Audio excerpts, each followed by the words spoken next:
جھوٹے رہبر آؤ یارو علی کے در پر امام اگر بوتراب ہوگا تو قبر کی مٹی حیا کرے گی امام اگر بوتراب ہوگا تو قبر کی مٹی حیا کرے گی میری مراد جناب پیر طریقت رابر شریعت آل نبی اولاد علی عظیم باپ کے عظیم بیٹے خطیب ابن خطیب پاکستان میری مراد صاحبزادہ پیر سید رضائے مصطفیٰ البدری شاہ صاحب نعرہ تکبیر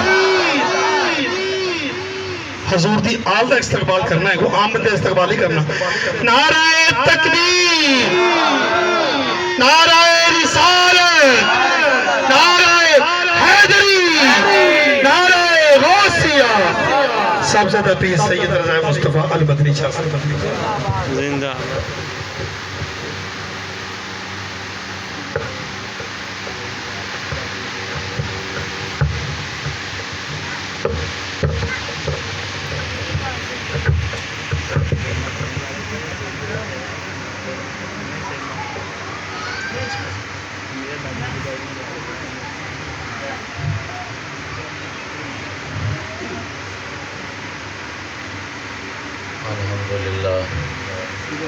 الحمدللہ رب العالمین والصلاة والسلام علی سید الانبیاء والمرسلین وعلی اہل بیتہ الطیبین والطاہرین اما بعد فاعوذ باللہ من الشیطان الرجیم بسم اللہ الرحمن الرحیم وبشر الذین آمنوا وعملوا الصالحات ان لهم جنت تجری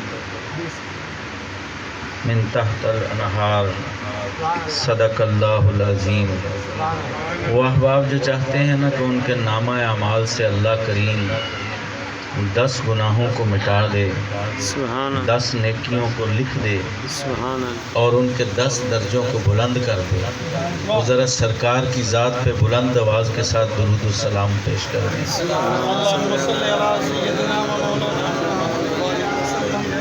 الصلاة والسلام علیکہ یا سیدی یا رسول اللہ الصلاة والسلام علیکہ یا سیدی یا حبیب اللہ۔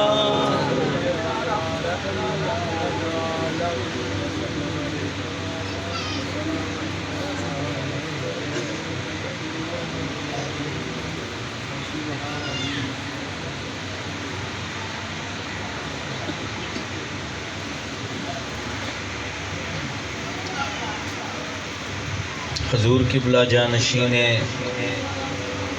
محبوب اولیاء پیر طریقت رہبر شریعت پیر سید آفتاب حسین شاہ صاحب، جناب قبلہ خلیفہ مجاز پیر محمد منظور حسین صاحب، جناب قبلہ خلیفہ مجاز پیر محمد ہاشم صاحب و دیگر سامعین و حاضرین کرام، السلام علیکم۔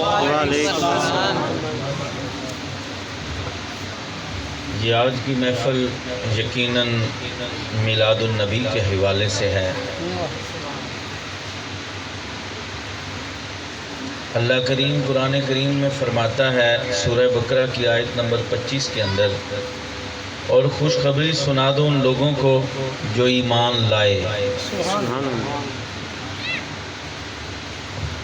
قرآن کے اوپر غور کرنا ہے، آپ نے اس کے لفظوں پہ غور کرنا ہے۔ مجھے کوئی لمبی چوڑی تفصیل دینے کی ضرورت نہیں، تفسیر دینے کی ضرورت نہیں، بیان کرنے کی، اس کے لفظوں کے اوپر آپ غور کر لیں گے تو اس کے لفظوں کے اندر آپ کے لیے ایک خوشخبری ہے۔ سبحان اللہ سبحان اللہ۔ وبشر الذین آمنوا، اور خوشخبری سنا دو ان لوگوں کو جو ایمان لائے۔ سبحان اللہ۔ کس پہ ایمان لائے؟ کس پہ ایمان لائے؟ رسول پہ ایمان لائے۔ سبحان اللہ۔ جو ایمان لائے کس پہ؟ رسول پہ ایمان لائے، اور پھر کیا کیا؟ پھر نیک عمل کیے۔ سبحان اللہ۔ پھر ان کے لیے ایسے باغ ہیں سبحان اللہ جن کے نیچے نہریں رواں ہیں۔ سبحان اللہ۔ واہ کیا بات کیا بات۔ خوشخبری سنا دو ان لوگوں کو لیے، ان لوگوں کو جو ایمان لائے۔ ایمان لائے۔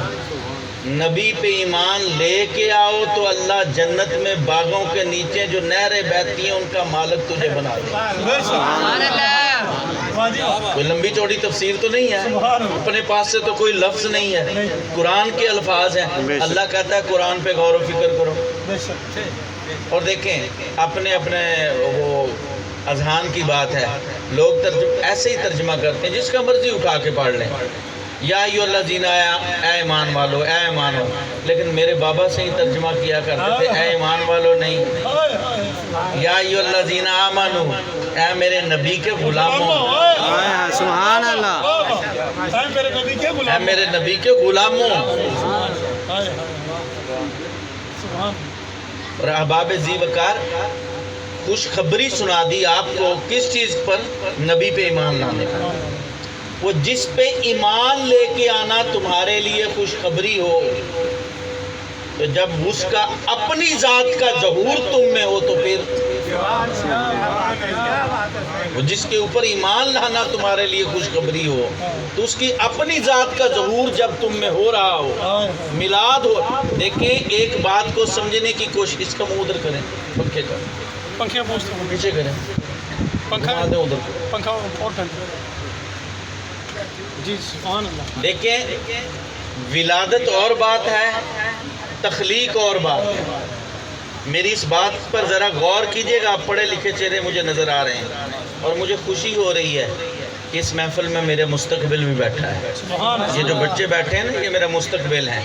اور کیسی خوش نصیب مائیں ہیں، کیسا انہوں نے درود پڑھ پڑھ کے ان بچوں کو دودھ پلایا ہوگا کہ آج نبی کے ذکر کی محفل ہے اور یہ یہاں آئے بیٹھے ہیں. سبحان اللہ. اور وہ کیسے خوش نصیب باپ ہیں جنہوں نے کیسا رزق حلال کما کے ان کو کھلایا ہوگا کہ ان کی رگوں کے اندر عشق رسول دمک رہا. میں ان بچوں کے ماں اور باپ کو سلام پیش کرتا ہوں کہ جن کی اولاد آج نبی کے ذکر کی محفل میں ہے.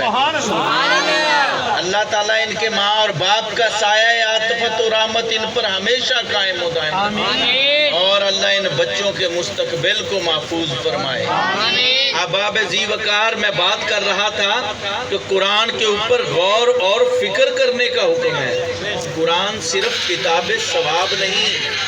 یہ اس لیے نہیں ہے کہ اسے پڑھ کے ثواب حاصل کرو، یہ اس لیے کہ اسے پڑھ کے تم ہدایت حاصل کرو. اسے پڑھ کے کیا کرنا ہے؟ ہدایت حاصل کرنی ہے تم.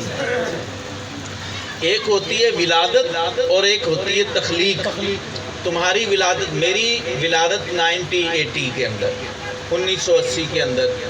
آپ کی مختلف لوگوں کی مختلف ڈیٹ آف برتھ ہوگی. یہ ہماری ولادت ہے، تخلیق نہیں. یاد رکھیے گا، آپ سب کی ولادت ہے دنیا کے اندر، تخلیق نہیں ہے. تخلیق تو تمہاری اس دن ہو گئی تھی جس دن الستو بربک کا نعرہ بلند ہوا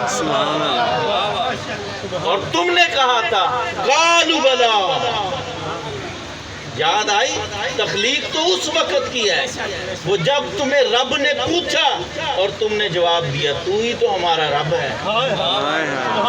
اور اس وقت کون تھا؟ میں بھی تھا، آپ بھی تھے، آپ کے والد تھے، دادا تھے، پردادا تھے. آدم سے لے کر وہ جو ہماری نسلوں میں سے آخری فرد ہوگا وہ بھی موجود تھا. وہ تخلیق تھی، وہ تیری اور میری تخلیق تھی. سبحان اللہ. یہ بھی بات ذرا سوچئے گا. وہ تخلیق کس کی تھی پیر منظور صاحب؟ وہ تخلیق تھی تیری اور میری. تیرے نبی کی یہ تخلیق نہیں تھی. تیرا نبی تو کچھ اور ہی کہہ رہا ہے. حضرت جابر حاضر ہوئے، یا رسول اللہ، اللہ نے سب سے پہلے کس کو تخلیق کیا؟ سبحان اللہ. ہاتھ باندھے کھڑا ہے. تو سرکار کیا کہتے ہیں؟ ابھی آدم مٹی اور ہوا کے درمیان تھا تو میں اس وقت بھی موجود تھا. سبحان پھر اللہ. اس سے آگے چلے، سرکار نے کہا تخلیق آدم سے قبل 14,000 سال پہلے اے جابر اللہ نے اپنے نور سے تیرے نبی کے نور کو پیدا کیا. سبحان اللہ. اچھا ایک اور بات ذرا آپ کو بتاتا چلوں. آپ اور میں محتاج نطفہ ہیں. ایسے ہی ہے نا؟ اگر نطفہ نہ ہو آپ کا اور میرا وجود نہیں ہو سکتا. آپ اور میں محتاج نطفہ ہیں. ہم نطفے کی پیداوار ہیں. آدم مٹی کی پیداوار. سوچئے گا میری اس بات.